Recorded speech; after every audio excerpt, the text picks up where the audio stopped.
Terima kasih. Sunda pride pisan ini mah ya. Maka Penyanyi. Terima kasih Akang yang kacamatanya sungguh ikonik itu sebelah situ ya. Kacamata yang ikonik banget loh, kayak mudah dihafal. Dengan kumis tipisnya. anak skena. Anak skena. Budaya Sundanya tuh bisa terlihat jelas nanti di sana. Sebenarnya kalau aku spill di sini jadi ke googling nanti sama teman-teman bentuknya gimana, jumlah donor-donornya. Cuma yang pasti bukan hanya nanti ada budaya Sunda, tapi juga mix ya dengan budaya-budaya lainnya di Indonesia. Jadi aku merasa Sudah ada.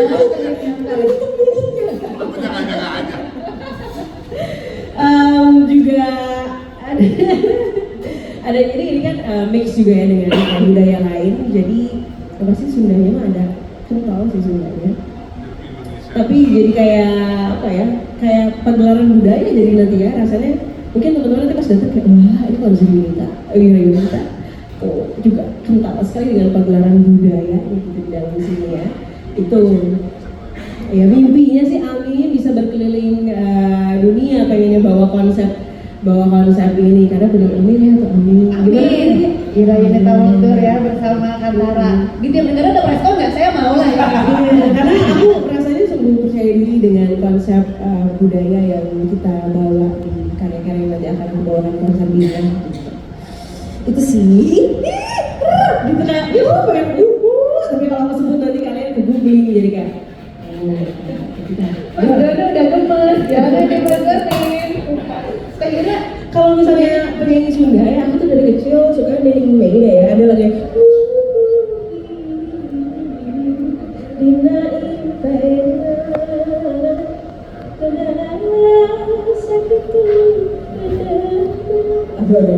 gitu pokoknya itu salah satu lagu Sunda yang selalu terngiang di masa kecil gitu. Jadi makanya kenapa di album pertama ada lagu Kataji berbahasa Sunda, kenapa di album ketiga ada lagu Bandung. Aku sengaja bikin lagu Bandung karena memang supaya ya kalau bukan kita anak muda siapa lagi sih yang bisa menyuarakan, melantangkan budaya yang kita punya dan membanggakan apa yang kita punya gitu. Jadi makanya aku pengen selantang-lantangnya bukan hanya dari lagunya tapi juga dari visualnya dan konsepnya segala macam cukup kental dengan budaya gitu. Terima kasih. dan hebatnya adalah bukan cuma orang Sunda yang suka, semua jadinya pada suka dan semua yang tadinya nggak kenal budaya Sunda berkat Teh Yura jadi kenal. Dan nanti di konsernya pasti akan jadi lebih kenal lagi ya karena banyak akan yang ditampilkan. Terjawab ya? Iya. Ada lagi? Silakan. Yang di belakang dulu deh dan nanti baru ke depan. Yang sebelumnya. Halo Amira, perkenalkan aku Amira dari Pop hari ini. Sebelumnya keren banget aku dengar persiapan Teyura sampai dibanting-bantingin itu agak kaget sih sebenarnya dengarnya, cuma semoga lancar dan Teyura aman sama satu tim ratusan yang lagi ngomong itu. Jadi sebenarnya aku mau nanya yang pertama, selama 10 tahun Teyura bermusik ini ada nggak sih pengalaman yang sangat menguras hati tapi saking berharganya masih Teyura simpan dan Teyura ingat sampai sekarang, kalau boleh diceritain apa? Dan yang kedua sebenarnya agak out of topic tapi kalau berkaca dari perkembangan yang saat ini sudah sangat canggih ya, berpromosi di media sosial sangat mudah, gimana sih Teyura melihat fenomena itu di industri musik saat ini? Terima kasih. Terima kasih Amira, terima kasih banyak. Apa ya pengalaman dari 10 tahun berkarya yang menguras hati itu menurut aku proses bikin lagu tuh menguras hati banget sih menurut aku. Apalagi semua lagu karya tuh personal banget ya, sangat personal. Momen saat aku ada di studio rekaman itu menguras hati karena jadi flashback sama apa yang pernah terjadi di kehidupan dan lebih menguras hatinya lagi. Mungkin yang lebih dekat sama gue yang dilihat sekarang yang akan aku bawakan nanti sih lagu judulnya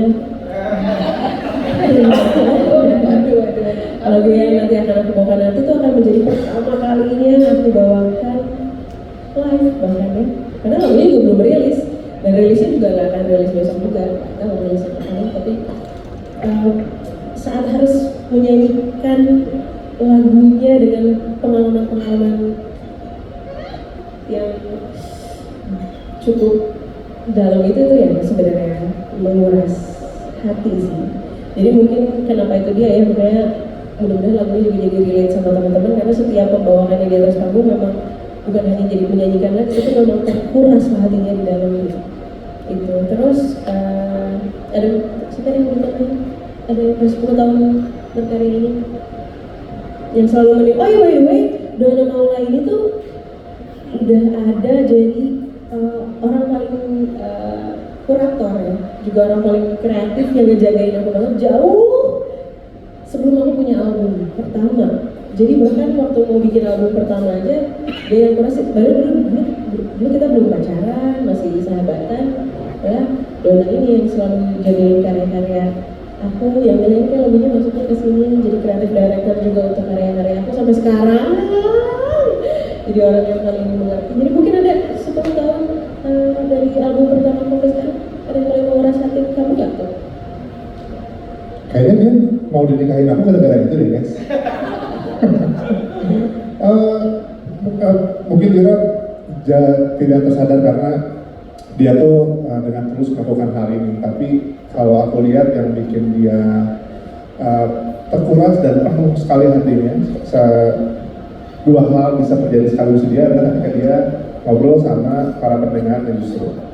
Jadi ketika lagu Yura dilempar ke publik, banyak banget feedback dari pendengar kan. Mungkin teman-teman sering banget melihat di Instagram, teman-teman hanya melihat Yura aku ini. Nah di balik itu ketika Yura bertatapan langsung dengan para pendengarnya atau di DM, banyak sekali cerita-cerita yang akhirnya dia rasakan langsung, mendengar cerita langsung, emosinya langsung nyampe ke Yura, karena Yura itu kalau aku lihat seperti spons dia tuh gampang sekali menyerap energi gitu. Makanya dia tuh brilian sekali dalam bikin lagu menurutku. Jadi itu sih yang akhirnya mungkin Yura tadi bilang proses pembuatan lagu, tapi di belakang itu sebelum proses pembuatan lagu itu dia menyerap banyak sekali cerita dan energi dari orang-orang. Mungkin itu yang ya. Ada satu aku teringat apa yang menguras tapi sebenarnya bikin penuh tapi terkuras aku. Entah kenapa semenjak aku rilis album ketiga itu banyak anak-anak dan keluarga yang nonton aku manggung. Dan aku tuh mungkin teman-teman nggak sadar kalau aku di atas panggung itu sebenarnya aku bisa merhatiin atau melihat wajah-wajahnya satu persatu. Dan aku paling terkuras banget perasaan aku saat kalau melihat ada seorang bapak yang gendong anak perempuannya di sini. Wah itu maaf aku sebenarnya suka jadi nggak bisa nyanyi, harus jadi karena nggak kuat lihatnya saking indahnya. Terus aku tuh kalau ngelihat ada seorang bapak gendong anak kecilnya di sini tuh apa ya, banyak keindahan atau bikin aku flashback juga sama kejadian manis bersama bapakku dulu. Jadi aku makanya kenapa aku ingin sekali awalnya untuk antara bikin kita konser Bingan, aku langsung bilang kita bikin jam 3 sore. Itu tuh karena aku juga pengen anak-anak tuh bisa nonton juga, karena setiap aku mau melihat anak kecil digendong sama orang tuanya atau sama ibunya tuh itu perasaan yang menguras hati, sebenarnya menguras dalam arti positif ya. Aku tuh pulangnya tuh bisa terus tersenyum wajahnya, besok-besok itu wajah orang tua dan anak itu bisa mungkin terus ada. Jadi konser nanti ini adalah salah satu puncak dari pengurasan segala macam hal itu ya. Aku biasa. Oh masa sih? Gitu. Itu sih mungkin salah satu hal yang sederhana yang mungkin nggak banyak orang tahu. Oke. Pertanyaan yang kedua tadi tentang soal tanggapannya Teh Yura ya di soal industri musik ini gitu, bagaimana? Oh ya di sosial media gitu. Tanggapannya gimana? Ini pertanyaannya tadi. Boleh deh diulang lagi deh. Jadi kan saat ini promosi di media itu teknologi udah makin canggih, jadi banyak musisi yang udah semakin gampang lah istilahnya mempromosikan karyanya. Apalagi kalau viral ya, Betul, di TikTok itu juga salah satu ya. teknik promosi. Betul. Nah, gimana Teh Yura melihat fenomena ini di industri musik dan musisi-musisi yang melakukan? Ya alhamdulillah ya gitu dong. Dengan adanya platform ini rasanya kita jadi bisa semakin dekat dengan mudah gitu ya sama pendengar. Ya apalagi aku bareng tim Donna itu kita juga label independen, nama label kita adalah Merakit. Jadi dari awal memang kita segala macam strategi promosi semua kita juga lakukan sendiri dengan cara yang organik juga gitu. Jadi rasanya dengan adanya platform ini jadi memudahkan kita untuk bisa lebih dekat gitu sama pendengar. Jadi rasanya aku merasa dipahami, terus rasanya juga pendengar juga dipahami gitu. Jadi saling memahami lah dengan adanya platform ini. Ya, jadinya dua arah ya, ini adalah hubungan yang dua arah, engagementnya benar-benar terjalin ya. Mbak yang di depan tadi baju biru ya, mau bertanya ya silahkan.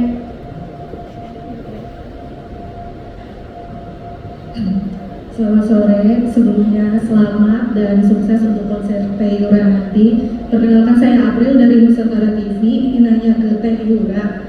Kira-kira kalau boleh di-spill nih Teh, ada kolaborator penyanyi lain nggak sih yang spesial di konser ini nanti? Dan kenapa memilih penyanyi tersebut alasannya? Ya, Yang kedua, satu lagi untuk promotor. Setelah konser Bina ini nantinya sukses dan mungkin bisa merajai sosial media, ngincer salah satu musisi lokal juga gak sih untuk dibuatkan konser seperti ini? Terima kasih.